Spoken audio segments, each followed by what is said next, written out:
Olá pessoal, bem-vindos ao nosso segundo episódio do Mindcast, nosso podcast em saúde mental, um projeto de extensão da Iniciação Científica em Saúde Mental da Faculdade de Sete Lagoas de Medicina. Eu sou a Letícia, eu sou aluna do 8º período, estou batendo na portinha do internato da turma Alfa. Meu nome é Daniela, sou do 8º período da Sala Gama também, estou batendo na porta do internato. E hoje a gente está com uma convidada super especial, a doutora Natália, com um sobrenome aí muito chique, vou deixar para ela se apresentar. Mas foi nossa professora de clínica cirúrgica, inclusive saudades. Então, doutora, conta um pouquinho aí quem é você, o que você faz, fala um pouco pra gente. Vamos lá. Então, muito prazer, quem ainda não me conhece, quem ainda não foi meu aluno, que eu tô aqui há pouco tempo, né? Sou a Natália Mangelli. O sobrenome é difícil mesmo, normal, tá tudo certo. Desde pequena aprendi a ter que soletrar meu sobrenome para as pessoas, tá ok. Eu sou cirurgiã geral. Eu me formei na Faculdade de Medicina em Belo Horizonte, na UniBH, e depois fiz cirurgia geral no Hospital Madre Teresa. Lá eu fiz tanto a cirurgia geral quanto a videolaparoscópica avançada. Então, fiz um complemento ali. Na minha época eram 2 anos de cirurgia, hoje já é 3, né? Sim. Aí naquela época não era, então pra gente ter mais habilidade com o vídeo e tudo, eu fiz 1 ano a mais. Sempre fui apaixonada por cirurgia, é minha grande paixão. Mas, ao longo dos caminhos, depois que a gente sai da faculdade, depois que a gente começa a ter muita prática, que a gente começa a viver de verdade ali com o paciente, eu percebi que não adiantava ficar tentando trabalhar dentro da caixinha. E aí que eu comecei a ter contato com outros tipos de tratamento, com outras realidades dentro da medicina que eu não aprendi na faculdade nem na residência. Entendi que não adiantava olhar só para o problema do paciente, que precisava ter uma visão maior. E quando eu comecei a andar nesse caminho, que eu conheci primeiro a homeopatia, e da homeopatia meu mundo abriu, assim, né? Minha cabeça expandiu, assim. Eu falei, meu Deus, que mundo é esse que eu nunca ouvi falar? Parece que eu estava estudando outra medicina e é outra medicina. Né? Não vê, exato. Não vê. Inclusive, vou contar pra vocês porque vocês não veem daqui a pouco.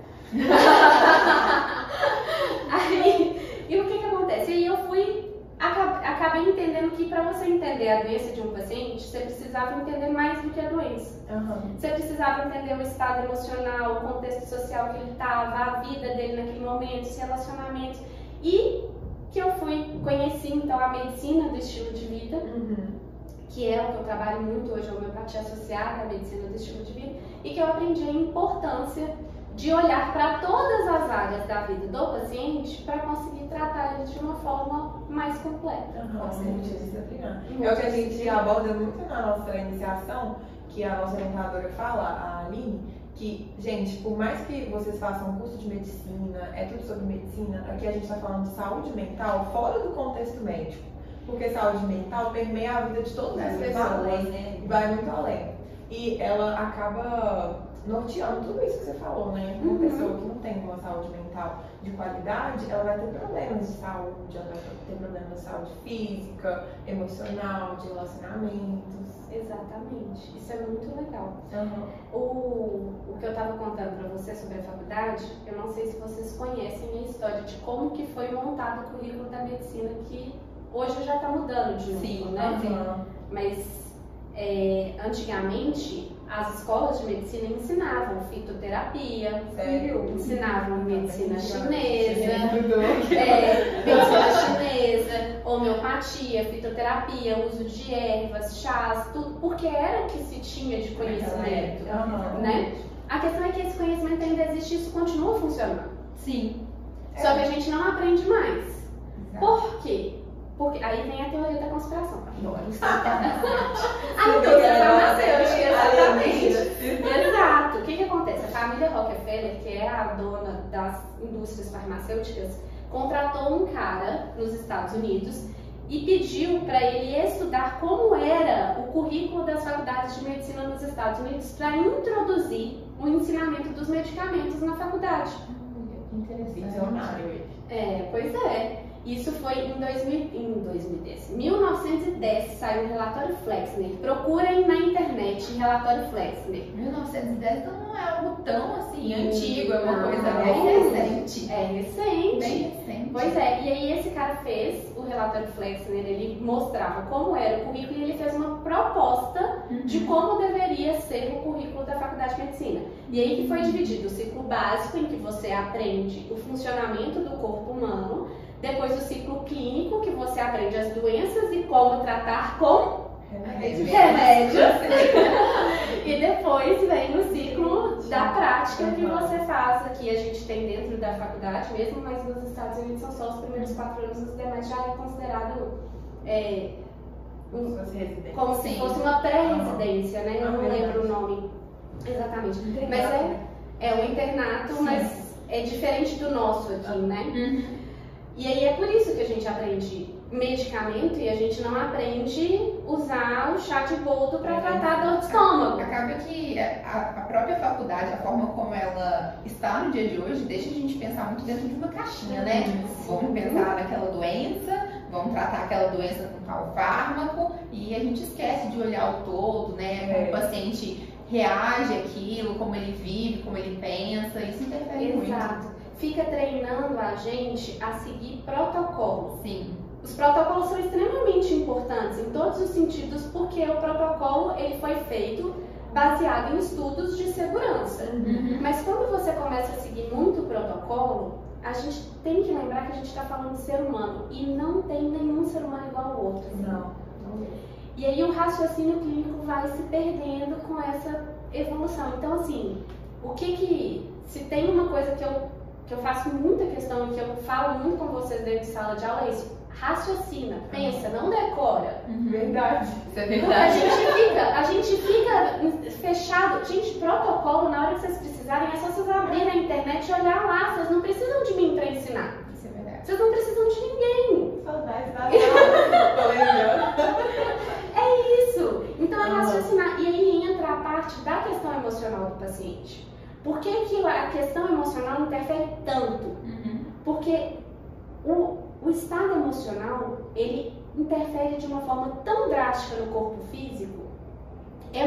O poder, gente, a palavra tem poder, isso não é uma frase à toa, né? De mãe, não, é realmente a verdade. Não é. E aí quando você olha para o estado emocional do paciente, você compreende até as necessidades que ele tem naquele momento. O paciente que tem um estado emocional alterado, ele vai recuperar diferente de um procedimento cirúrgico. Tem um tanto de estudo falando sobre isso. Muitos. Isso era uma coisa que eu adotava dentro do meu consultório. Se entrava um paciente que eu via que ele estava extremamente inseguro, que era uma cirurgia eletiva, obviamente, porque na urgência a gente não tem muito essa condição. Mas dentro do consultório, o paciente extremamente inseguro, que você via que ele não estava bem, que ele não estava estável, eu falava com ele com todas as vezes, falava assim, olha, eu não vou te operar nesse momento. Você precisa entender, estar bem. Gente, o seu estado emocional, se você não está bem com você mesmo, você ainda vai passar por um procedimento, por um trauma. Olha o impacto reverso que isso pode ter também. Exatamente. A gente vê isso no hospital o tempo todo, a recuperação do paciente no pós-operatório, que é aquele paciente alto astral, você vê que está sempre rindo e tal, é completamente diferente daquele paciente que você vê que está vivendo um luto às vezes, é um paciente que perdeu um ente querido. Aquele paciente, ele tem uma progressão diferente. É verdade. Sim. Né? Muito verdade. E às vezes a gente não para pra pensar. Porque é uma coisa que, assim, até para os mais céticos, é quase que fisiológico. Se a pessoa está com estado emocional mais rebaixado, o corpo dela, as células delas vão refletir isso. Por exemplo, ela vai entrar mais em estresse oxidativo. Então é fisiológico que o estado mental ele impacta também na saúde do paciente. Agora a gente quer te perguntar sobre a sua trajetória na faculdade, na residência, como que foi sua relação com a saúde mental, com hábitos saudáveis, exercício físico, alimentação. Vamos lá, vou beber uma aguinha porque a gente está secando a boca. Eu fui uma pessoa, a minha família não é uma família ligada a hábitos saudáveis. Nem de parte de mãe, nem de parte de pai. Pelo sobrenome italiano dos dois lados. Filha do padeiro, meu pai era padeiro, tinha padaria. Massa, todo final de semana. Não, final de semana não, meu filho. Deixava todo dia. Entendeu? Fui criada com refrigerante, biscoito recheado. E assim, não existia o conhecimento. Né? Não era falado sobre isso. Na nossa época, tinha propaganda de todos. Exatamente. Propaganda, vinha escrito de todo tamanho, fontes de vitaminas, sim, não era? Então, assim, e a minha família não é uma família que as pessoas praticavam esporte, que as pessoas, né, elas foram adquirindo isso com o tempo. Então, principalmente a minha família de parte de mãe, todo mundo tem uma tendência enorme a engordar, e aí desde pequena eu ia engordando, claro, e ouvindo, né? Nossa, não, tem que fazer regime, tem que parar, não sei o que, não.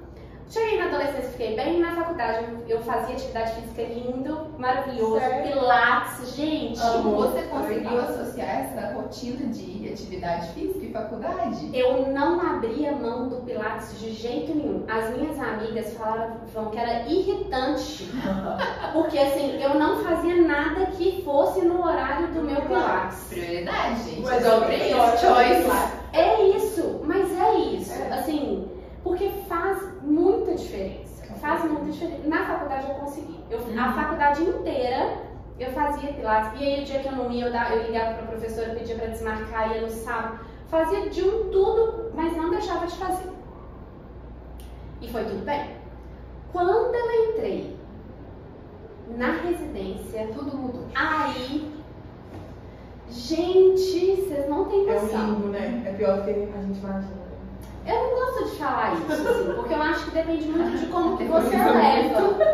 Eu acho que eu fiz errado. Eu acho que eu fiz errado. Eu acho que eu fiz errado. Por quê? Eu escolhi fazer cirurgia geral. Sim. Eu tinha horário para chegar no hospital, não tinha horário para sair. Então não tinha como fazer uma rotina, traçar ali uma rotina. Não existe rotina. Não existe. Se eu quisesse fazer atividade física, eu tinha que fazer 4 horas da manhã, porque eu tinha que estar no hospital às 5h30. Não sabia a hora que ia embora. E não tinha hora para ir embora. Era realmente muito puxado.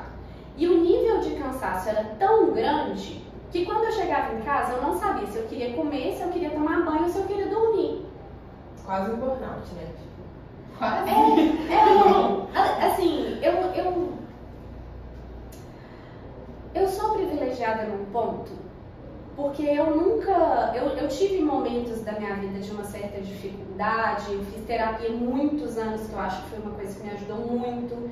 Eu fiz terapia dos 14, 15 anos até eu entrar na faculdade. Então eu tive uma bagagem prévia que me ajudou. Uma base.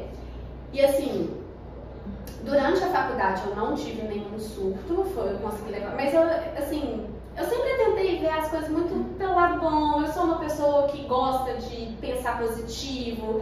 Eu não gosto de acordar mal-humorada, entendeu? Eu gosto de chegar, bom dia, e gritar e tal, não sei o que. Eu gosto de ser assim. E eu acho que isso reflete no fato de eu realmente não ter problemas muito graves no sentido psicológico mesmo. Sim, com certeza. Né? Mas na residência isso é impressionante como que as pessoas se desequilibram. É privação de sono, a alimentação fica péssima, porque, gente, sinceramente, comida de hospital é muito ruim. É muito ruim. Chega uma hora que você nem sempre consegue comer, principalmente em procedimento cirúrgico, porque a maior parte das vezes você perde o horário do almoço. Tinha a opção deles deixarem, a gente pedia tal, para deixar, mas chega uma hora que você não aguenta mais ver aquela comida. Não é igual comida de casa. Comida de casa você não enjoa, né? Mas quando você come fora de casa todo dia, é horrível. Não, horrível. Então, assim, aí, Pilates, nem pensar. Aquela prioridade que você tinha não poderia ter mais. Acabou. Então, eu não comia direito, eu não fazia atividade física, eu não dormia. Eu comecei a tomar muito refrigerante. Eu sempre gostei de refrigerante, isso é um problema sério até hoje pra mim. Eu gosto muito, Mas eu chegava a tomar 4 latas de Coca-Cola num dia, eu acho. Porque dá energia, né? É mais fácil tomar. rápido. Exato. É um estímulo momentâneo também, te dá uma satisfação naquele momento, né? Você tá tomando coisa que você gosta, naquele momento te conforta, de certa Sim. forma. E outra coisa, o que vocês acham que tem dentro da sala do conforto médico? Uma máquina de refrigerante. Você vai lá, passa seu cartão e pega. Entendeu? Então, assim, eu engordei quase 20 quilos. Sério? Em 3 anos. Foi muita coisa. E assim, eu naquela ânsia, né, de tipo assim, de querer trabalhar, de querer ganhar dinheiro e tal. Então, os meus horários de descanso da residência, todos eu trabalhava. Eu pegava plantão na UPA. Não, todos. Eu queria dinheiro, entendeu? Todo mundo se forma. Na medicina acontece uma coisa que eu não sei se vocês já repararam, porque assim, do meu grupo de amigas de infância, assim, de colégio, eu fui a única que fiz medicina. As outras todas fizeram outras coisas. Fizeram engenharia, fizeram administração, engenharia de produção, direito. Gente, eu demorei 3 anos para entrar na faculdade. Quando eu entrei, elas já estavam ganhando dinheiro há muito tempo. Entendeu? A vida era completamente diferente. Completamente. Então eu queria trabalhar, eu queria ganhar dinheiro, eu queria sair da casa da minha mãe, Sim. entendeu? Eu queria morar com meu namorado, assim. Autonomia, né? Exato. Então eu comecei a trabalhar muito. Então mesmo no horário de descanso, eu tava trabalhando. E eu acho que esse foi o meu maior erro. Sabe? Eu acho que Você ultrapassou, né? Você rompeu seus limites. eu ultrapassei meu limite aí, porque eu poderia, nesses dias, assim, fazer uma atividade física, cuidar de mim, me alimentar um pouco melhor, não. Tava sempre trabalhando. Outro dia eu tava vendo no Instagram as coisas antigas arquivadas, né? E tinha uma foto que eu postei, assim, num dia, eu dando plantão. Aí embaixo eu escrevi assim: oba, comecei minhas férias. O que você vai fazer hoje? Dar plantão. E amanhã? Dar plantão. E depois, dar plantão também. Uai, mas você não estava de férias? Porque era o que eu fazia, assim. E não é como se a gente saísse da faculdade descansado. A gente sai da faculdade exausto, porque estudou 6 longos anos, aí vai pra residência e cansa mais ainda, e depois você ainda tem que construir uma carreira inteira.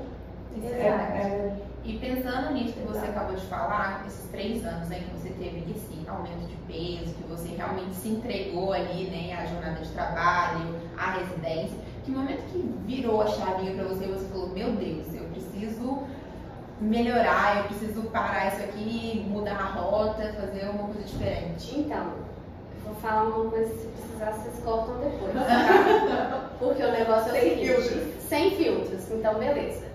Primeira coisa que assim, né, o ser humano é burro, né? Com certeza. Nós somos muito burros. Sim. Existem 2 jeitos de aprender na vida. Um jeito é pelo ouvido. O outro jeito é... Exatamente. E esse geralmente é o que a gente escolhe. Esse é o que a gente escolhe na maior parte das Sim, vezes. verdade. Então, o que aconteceu? No meu 3º ano, aí foi a primeira... Foram várias, tá, gente? Porque a burrice é tanta que demora pra gente aprender.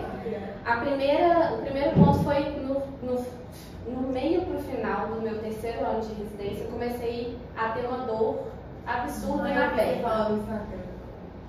Eu comecei a ter uma dor, eu comecei a levantar mancando, e aquela dor e tudo. Um dia eu tava de plantão, num outro hospital que eu tava de plantão, aí eu até chamei um amigo meu ortopedista e falei assim: nossa, eu tô sentindo muita dor. Ele: deita aí, deixa eu te examinar. Ele falou: você tá com hernia de disco, pode fazer ressonância. Meu Deus. E eu continuei, como se nada tivesse acontecido. Não fez a ressonância? Não, aí, vocês lembram, eu não sei se vocês vão lembrar, vocês lembram que teve um dia, uma semana, que parou o transporte de combustível? Eu lembro. E foi caótico? Então, quando aconteceu aquilo, o hospital ficou vazio, não tinha cirurgia. Um dia eu tava de plantão, Eu não tô fazendo eu nada. falei: tá tudo vazio, parado, porque nada circulava, entendeu? Aí eu saí lá, eu fui lá na sala de ressonância e falei assim: dá pra eu fazer meu exame? Hoje, Aí, que não tem ninguém, aí já entrei na... Gente, todos os pontos da minha vida, vocês vão ver que foram assim, errado, não façam isso, entendeu? Tava com uma hernia de disco gigante, com pressão da raiz de S1 à esquerda. Nossa, Fiz o exame, ignorei o fato, continuei. Até o dia... Não, eu levantava mancando. Aí eu ia andando assim, aí eu conseguia ficar em pé e seguir o dia. Na hora que eu sentava, que eu ficava um tempinho sentada, na hora de levantar, eu ia mancando de novo. Meu chefe viu, ele olhou assim: que você tá mancando? Eu falei: eu tô com uma hernia de disco. Ele olhou assim: hernia de disco? Eu falei: você já fez o exame? Eu falei: já. Ele Nesse dia me levou para a sala lá do ortopedista, o ortopedista virou e falou assim, olha, você não pode trabalhar. Aí eu, R3. Alguém tem que parar. No final, vocês, gente, vocês não estão entendendo. Eu virei pra você, você tá louco. Eu falei, você tá louco. Gente, um hospital, ele é movido por residente, entendeu? E eu achava que eu era a dona daquele hospital. Eu tomava conta, dominava todas as áreas de uma maneira... Gente, pelo amor de Deus, não façam isso na vida de vocês. Não façam, porque assim, é péssimo. E aí, eu fiquei uma semana. Aí foi o segundo erro. Porque quando você para, eu parei totalmente. Ele falou, você vai ficar em repouso em casa, me passou medicação. Não vai fazer nada. Quando eu parei, aí a dor foi piorando, eu não conseguia ir andando mais, sabe? Não. Aí eu liguei pra ele e falei assim, a dor piorou. Ele, não, então vamos fazer uma denervação, que é você fazer um procedimento cirúrgico, injeta o corticoide direto na raiz nervosa para diminuir a dor. Eu já fiz. Pode. Então, eu fiz sedado, teoricamente era para resolver o problema, só que minha raiz estava tão comprimida que o volume do anestésico piorou. Nossa. Gente, aí, beleza, né? Não que, aí, o médico foi na minha casa, eu não conseguia ir até o hospital, era uma loucura. Ele foi na minha casa e virou pra mim e falou assim, deixa eu te falar uma coisa, foi a primeira vez que alguém falou alguma coisa que eu vou falar pra vocês e que eu acho importante. Ele virou pra mim e falou assim, olha só, você precisa entender que existe uma vida fora da medicina. A gente tem dificuldade de entender isso, né? Exato. E você não... Só que à medida que você vai indo para esse caminho, uma hora, o seu corpo vai te obrigar a olhar para o outro lado. Não adianta. Então, assim, o meu foi físico, de outras pessoas era o mental. De outras, assim, existem diversas opções, mas em um momento, o externo vai te parar. Vai te parar. E aí ele falou comigo, vai ler outras coisas, vai estudar outras coisas, relaxa, espera, né? Vai viver. Vai viver. Ouvi, absorvi, não melhorei, operei, melhorei. O que eu fiz? Voltou pra mim. Exatamente como era antes. Melhorou e não aprendeu. Não aprendi. Eu achei que sua vida tinha mudado aí. Não, aí foi a primeira, entendeu? A primeira que eu fiz assim. Segui, não mudei. Porque eu tô falando, gente, a gente é burro. E não, todos nós somos muito burros. Minha mãe fala uma coisa que sempre fica na minha cabeça. O homem é o causador das próprias aflições. Exatamente. É a gente mesmo. A gente não percebe, né? A gente fica reclamando, mas quando vê, a gente que tá caçando aquilo. É sempre culpa nossa. Sempre, 100% das vezes. Aí veio o segundo momento. O segundo momento foi quando eu tive o que eu achava que era um apendicite. Tá, fui de noite, vocês vão lembrar da aula. De noite eu deitei, meu marido brincando, apertou aqui assim, meu sentido do lado direito. Falei, algo está errado. No outro dia fui dirigindo pro hospital, todo quebra-mola que eu passava, falei, tem alguma coisa errada. Ao longo do dia, falei, tô com apendicite, fui lá, fiz eu mesma meus exames, tava tudo alterado. Tudo alterado. Vai chamar erros pra não cometer. Liguei pro meu chefe, falei, tudo bem, ele tem cirurgia? Eu falei, tem. A minha. Ele, o quê? Eu falei, pois é, tô com apendicite, você vem pra cá me operar e assumir meu plantão, porque isso é surpresa. Quando eu tive apendicite, foi tudo bem e tal, na hora que acabou o procedimento, ele virou pra mim e falou assim, olha, o seu apêndice estava normal, teoricamente, no exame ele estava aumentado, mas visualmente ele não tinha alteração de infecção. Você tinha um processo inflamatório no mesentério, que eu até achei que podia ser um divertículo, alguma coisa assim, mexi, estava muito inflamado, não mexi muito, mas apêndice, gente, a gente é assim, a gente vê, a gente tira. Vai deixar lá pra quê? Né? Não tem necessidade. Beleza, segui a vida, recuperei o pós-operatório e tal. A gente não joga o apêndice pro gato, a gente manda pra anatomia patológica, não é? Veio a anatomia patológica, geralmente vem 2 linhas, o meu vem um parágrafo desse tamanho. Misericórdia. Tumor neuroendócrino de apêndice. Qual a chance? Qual a chance? Aí a gente pode ter 2 explicações. Tem a que eu gosto mais. Explicação 1. A alteração absurda da minha alimentação durante 3 anos, de forma ridícula, sem cuidar da minha alimentação, sem cuidar da minha atividade física, sem cuidar do meu sono. Coca-Cola no talo, óbvio que ia fazer, né? Além disso, eu brincava com os meus colegas residentes, porque eu ficava tão cansada, que eu falava assim, não, eu podia tanto ter uma apendicite. Eu podia tanto, porque se eu tivesse... A palavra tem poder, né? A palavra tem poder. Eu fiz, como eu não consegui fazer inflamação aguda, eu fiz inflamações crônicas, pequenas, seguidas. Pois é. Arrumei um tumor no apêndice. Operei, fiz acompanhamento. Aí foi a segunda vez que eu falei. Aí, nessa vez, eu fiquei mais assustada do que com a hérnia. Eu virei e falei assim, eu preciso começar a mudar. Eu preciso começar a mudar. E aí eu comecei a ficar... E aí eu já tava muito incomodada, porque eu tava muito gorda. Aí nada que você veste fica bom. Começa a autoestima começa a ficar afetada, né? Exato, a autoestima. Nada, você não quer comprar roupa, você não quer comprar roupa, sabe? Exato. Eu só queria usar camiseta de malha e calça, aí caminhar, roçar, bastante. Gente, o que é isso? É muito desagradável. Caça no meio das pernas, não é legal? Não, é péssimo. Eu adoro ir pra praia e eu gosto de ficar andando na praia. Eu não conseguia porque a areia cola no meio das coxas e vai... Gente, o que é isso? Foi aí que ela mudou. Agora eu preciso mudar. Exato. E aí, junto com isso, eu comecei a falar assim, não, eu preciso mudar. E aí eu fiz vários caminhos, porque primeiro a gente quer ir urgente. Fiz dieta maluca, fiz... Nossa, um monte de coisa. A atividade física ainda era algo que pesava muito, porque quando eu terminei a residência eu ainda dava muito plantão noturno. Sim. Eu dava uma média de 4 plantões noturnos na semana. Muita coisa. É muita coisa. Muita coisa. Então assim, eu emagreci e engordava, emagreci e engordava, emagreci e engordava. Total, né? Não, total. Aí veio a pandemia, quando veio a pandemia eu comecei a ficar mais preocupada comigo mesmo. Porque aí a gente começou a ver o tanto que a saúde mental impactou as pessoas. Um baque. Foi um baque. E aí eu comecei a falar, não, eu vou parar de trabalhar à noite. Coloquem uma coisa na cabeça de vocês, tá? E aqui é uma coisa que eu falo, as pessoas ficam meio assim, não tem jeito de ficar, quem já tem uma tendência, quem já engordou uma vez na vida, acordado de noite é igual à obesidade. Pior que é, cortisol. Não adianta, não adianta. Então eu só consegui emagrecer, regular minha alimentação, começar a fazer atividade física quando eu tomei a decisão de parar de trabalhar de noite. Isso foi muito difícil, porque eu sabia que ia ter um impacto financeiro, sim, porque eu ia abrir mão de vários plantões. A gente pensa 4 plantões noturnos na semana, o impacto disso no mês. Só que aí já estava a pandemia, as coisas já não estavam muito bem. Eu falei, quer saber de uma coisa?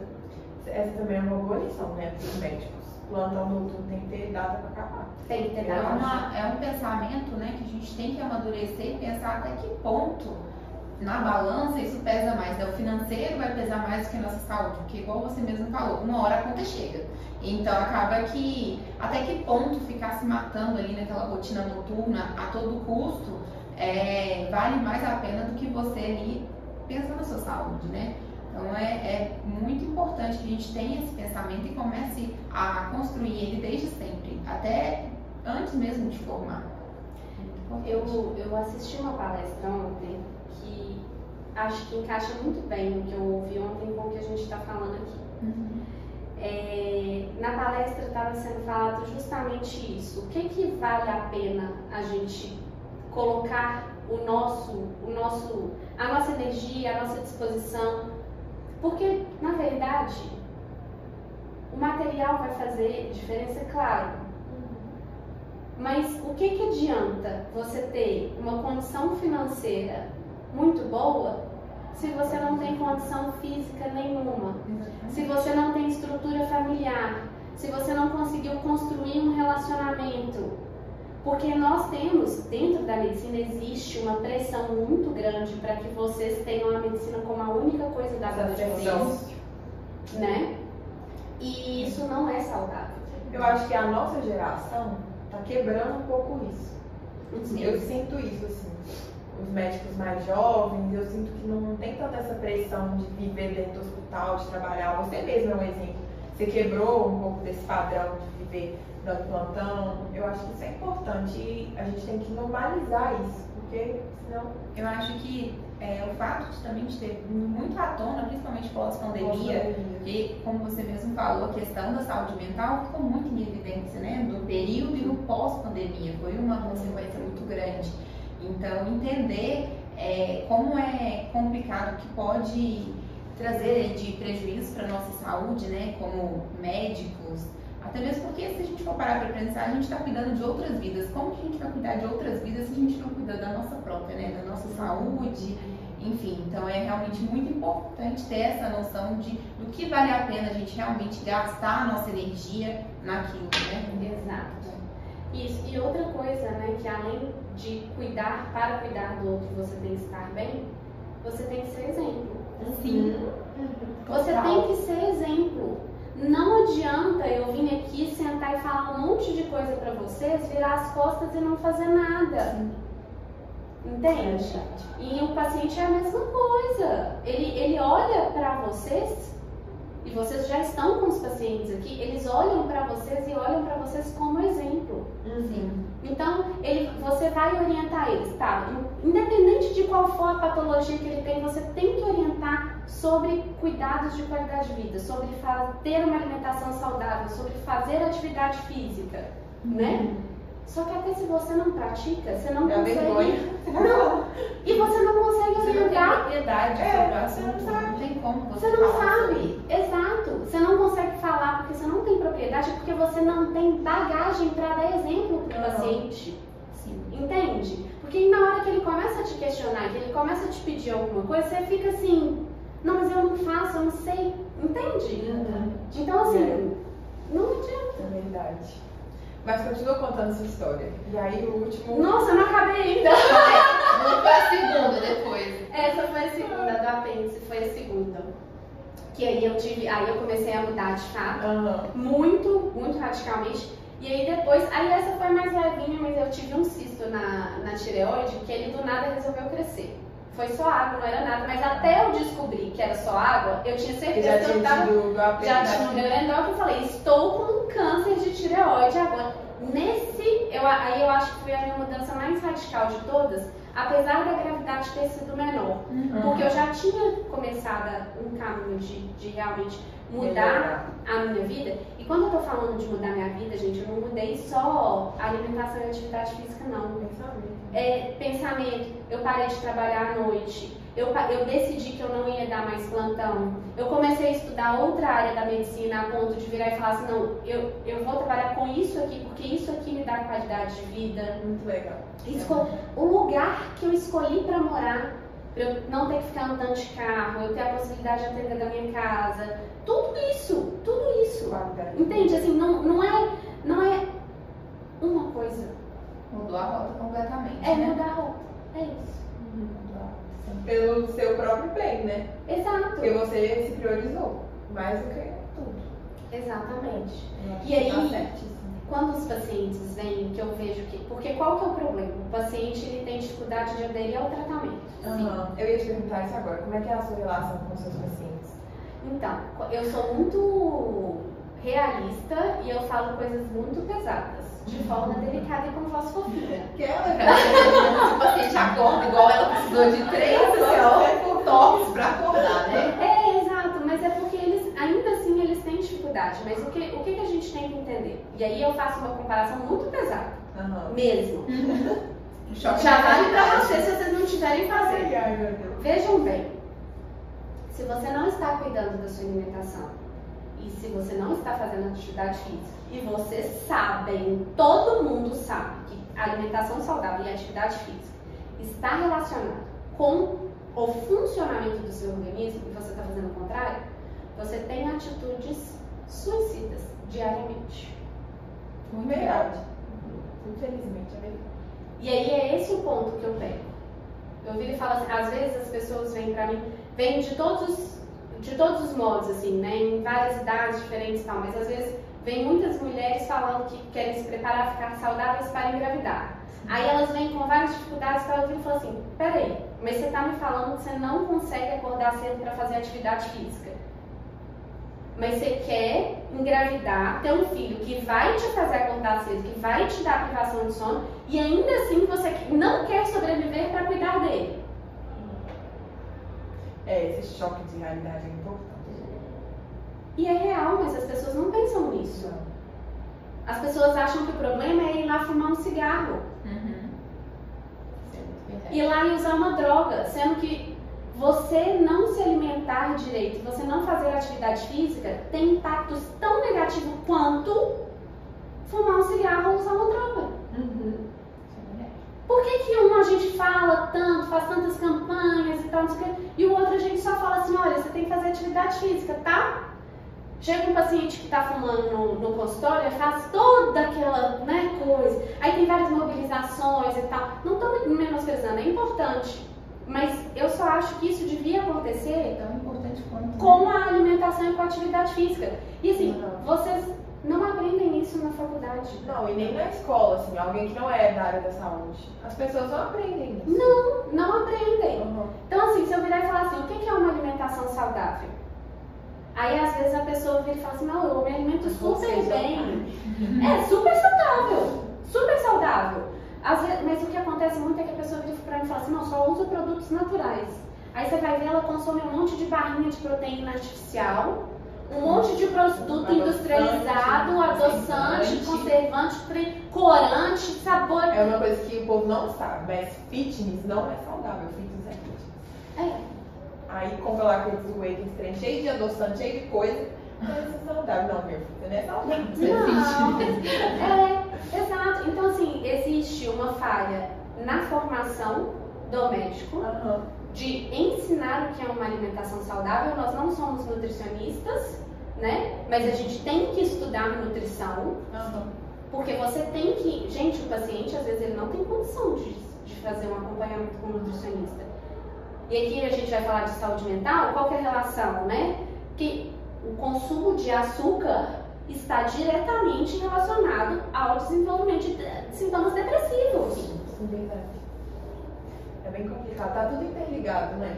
Eu acho que é muito o nosso modelo da forma de estudar mesmo, que é um modelo biomédico que só pensa na doença e esquece da prevenção. A gente, hora nenhuma, não estuda a prevenção das coisas assim. Não. A fundo. Deveria ser mais multidisciplinar, a gente deveria ter mais contato com as outras áreas para poder entender. E aí você aprende a prescrever o medicamento, aí o medicamento começa a dar efeito colateral, aí você põe outro medicamento para o efeito colateral desse medicamento.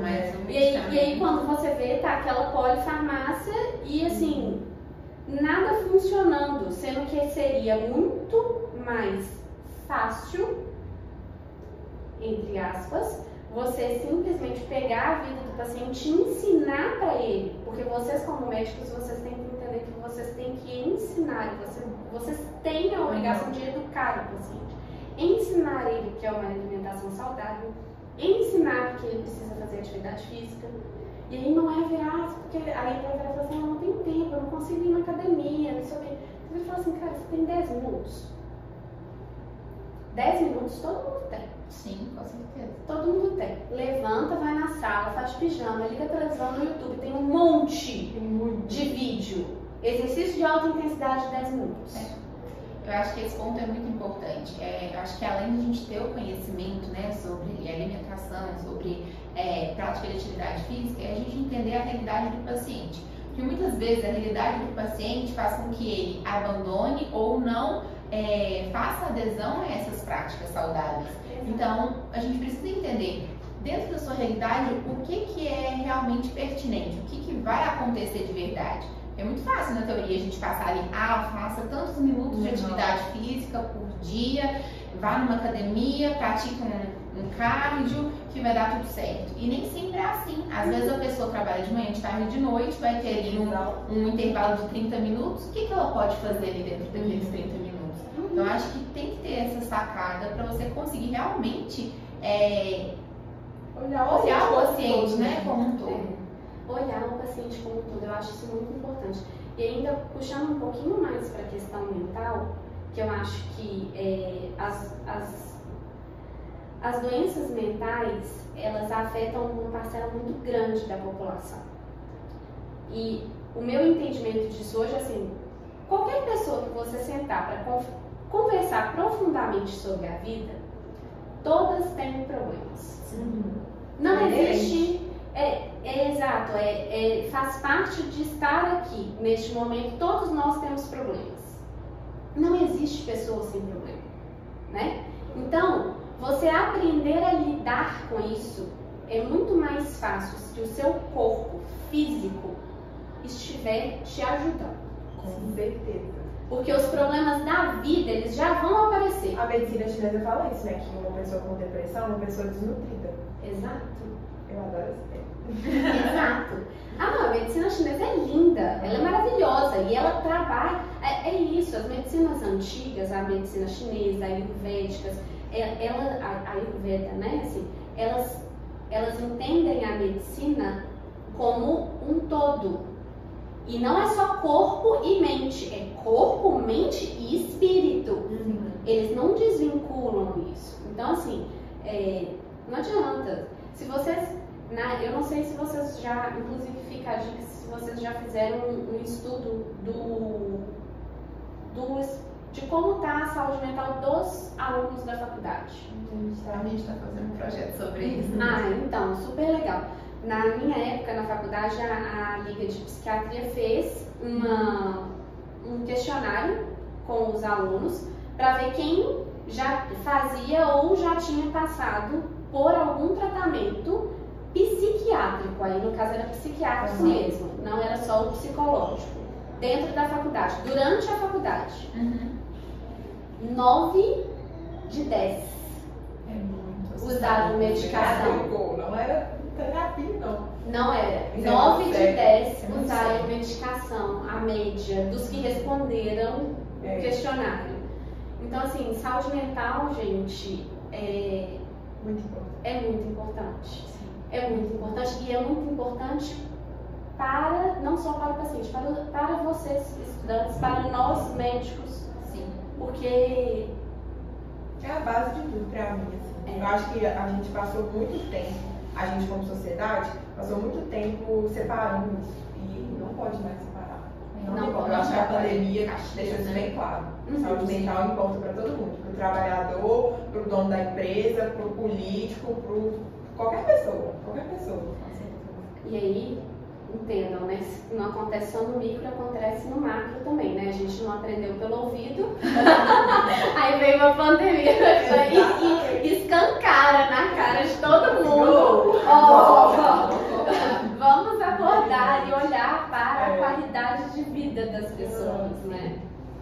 Nath, agora a gente quer saber qual conselho você pode dar para alguém começar a ter mais hábitos saudáveis? Por onde começar, né? O que é o primeiro passo, assim? Conhecimento. Autoconhecimento, né? Não só o autoconhecimento também, mas estudar, entender o que é alimentação saudável e o que é uma prática de atividade física saudável. Porque eu acho que a parte mais importante é a pessoa entender o que é saudável. Sim. Quando ela entende o que é saudável, fica muito mais fácil dela fazer a adaptação para a realidade dela. O problema é que as pessoas não entendem, elas não conseguem. Eu acho que o primeiro passo é esse. Existe uma distorção do que é saudável, né? Muita gente leva para um lado mais exagerado da coisa, que pode até afetar a saúde mental, porque aquela busca pela perfeição, aquela busca por algo que é inatingível, seja na prática de atividade física ou até mesmo na alimentação, gera muitos transtornos ali, né? A ansiedade, a depressão, a compulsão. Então, realmente entender o que é realmente saudável é muito importante. Eu acho que a pessoa tem que ter boas referências. Sim, boas referências. A internet tá aí, mas tem muita coisa ruim na internet também. Então, dá uma filtrada, começar a seguir pessoas que realmente têm um conteúdo de valor, conteúdo sério. Eu acho que isso ajuda bastante. Exato. É conhecimento, procurar alguém para te orientar de verdade. Alguém, exato, o que você falou, alguém que você olha e fala assim, não, essa pessoa que acha que ela tem bom senso, né? E entender que o fitness exagerado não é saudável. Sim. Me matem, crossfit não é saudável. Médico odeia. Gente, aquilo só serve pra machucar. Entendeu?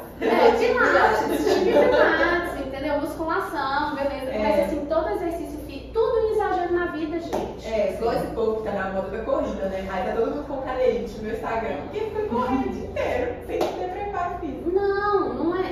Tudo em exagero gera lesão. Nosso corpo não é para fazer atividade física 3 horas por dia, todos os dias da semana. Exceto lá no sítio. Então, assim, eu acho que primeiro passo, conhecimento. Vai estudar, vai buscar fontes confiáveis e pessoas confiáveis para você entender o que é saudável e o que não é. Depois você consegue incluir isso na sua vida e te colocar como prioridade. Não importa nada do que você esteja colocando na frente da sua saúde, justifica. Sim. Não justifica nada. Às vezes a pessoa vira pra mim e fala assim: ah, mas eu tenho que cuidar da minha mãe que é acamada, não sei o que, não. Ou eu tenho que cuidar do meu filho que tem uma necessidade especial. Não adianta, porque se você não cuidar de você, você não consegue cuidar do outro. Sim. Não adianta nada ficar o outro doente, você é doente. Você adoecendo para cuidar do outro. Não dá certo. Então a prioridade tem que ser você, busque conhecimento, busque fontes confiáveis, pessoas confiáveis e entenda, se você não fizer isso, você está se automutilando. De forma bem delicada. Eu acho que tá bom, a gente abordou muitos temas, né? Foi muito relevante. Foi um prazer ter você com a gente. Foi ótimo, deu pra matar um pouquinho da saudade.